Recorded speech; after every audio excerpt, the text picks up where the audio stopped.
Welcome. In front of me is a ULEFONE Note 8P, and today I'll show you how to record screen on this phone.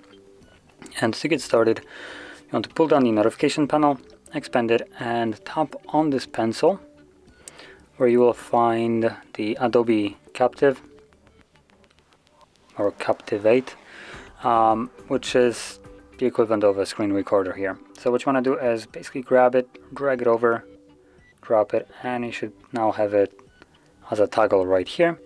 And all you need to do now is simply tap on it, start recording, start now, and as you can see, it's now recording.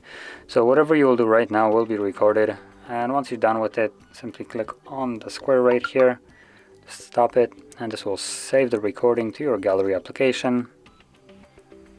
So here we go, and there is the recording. Now I'm going to mute it because I can hear myself.